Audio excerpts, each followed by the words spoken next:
Applied Instruction Project by Ashley Ryan.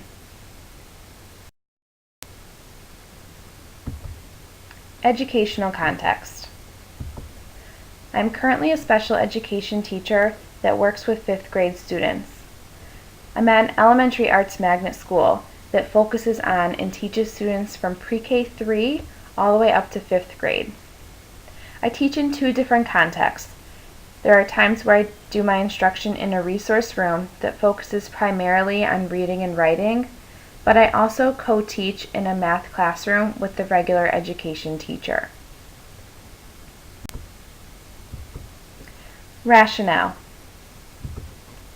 Practices and instruction are based around academic readiness. This is so important when working with students who have IEPs, because it is so important to match students to appropriate tasks and expectations that relate back to their readiness levels. Scaffolding instruction is also important because of the large range of students in the class.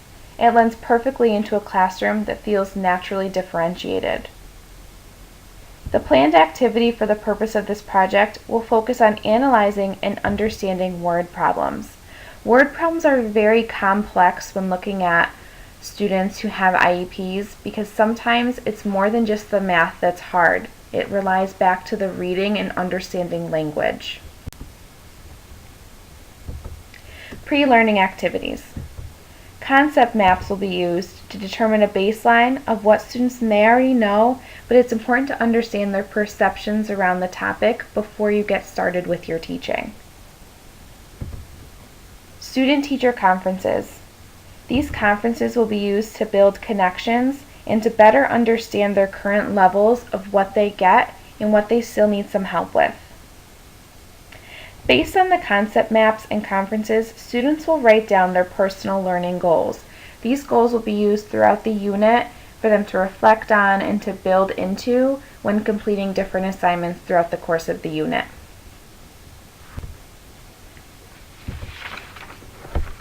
During learning activities.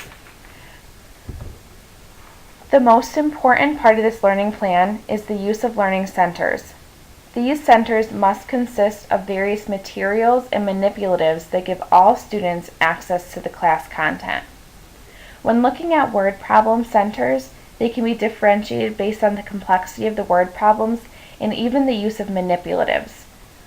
When learning math, students need to progress from concrete to abstract learning. So Bloom's taxonomy of thinking can aid in the development of these learning centers because of the progression of the skills needed in order to fully understand the word problems.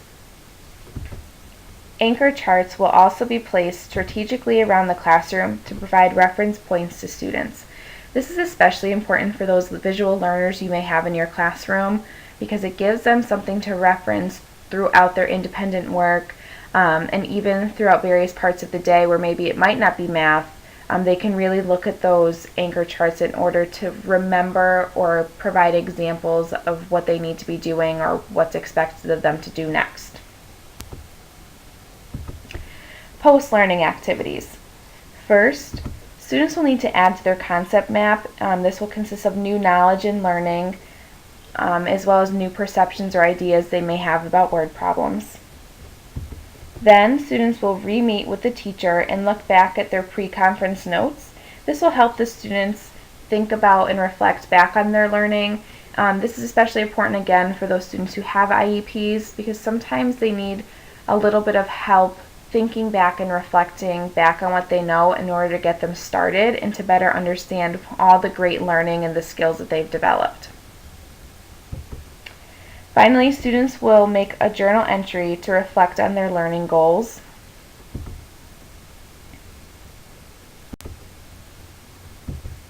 Content, process, and product. These 3 focus areas are very important when looking at how to effectively differentiate your classroom. Differentiating content means providing students with choices to add to their depth of learning.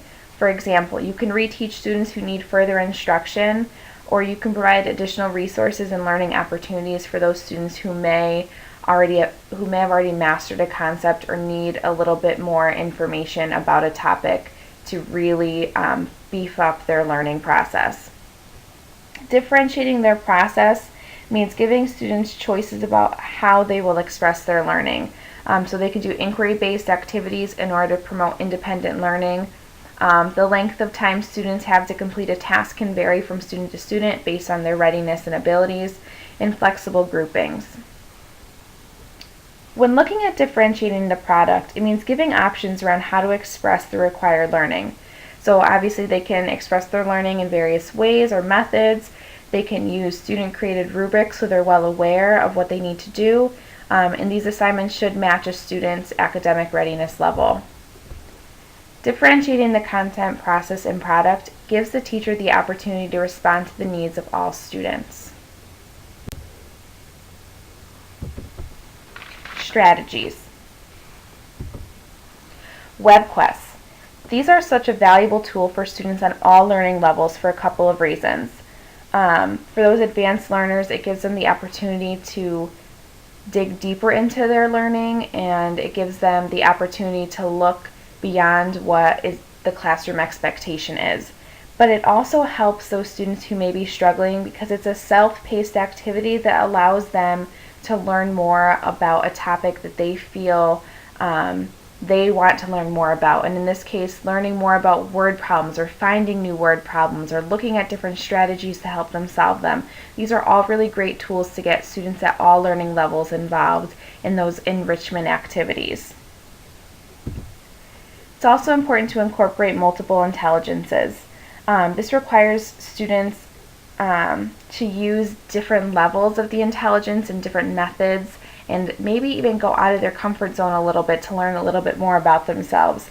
It's also important for teachers to incorporate these intelligences in their teaching practices as well.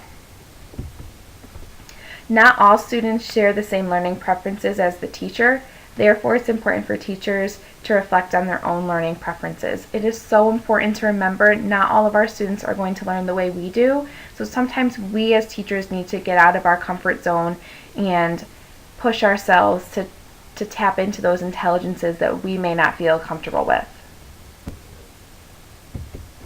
Future goals for differentiated instruction.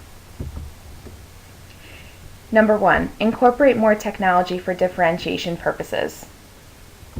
2, focus on the advanced learners when differentiating content. 3, incorporate more opportunities for interest-based learning. Here are some references and links that can be used to help monitor and reach these goals. Summary. This plan or project allows for more learning opportunities at a student's just right level. It encourages collaboration between the classroom and special education teachers. It also creates opportunities for natural differentiation.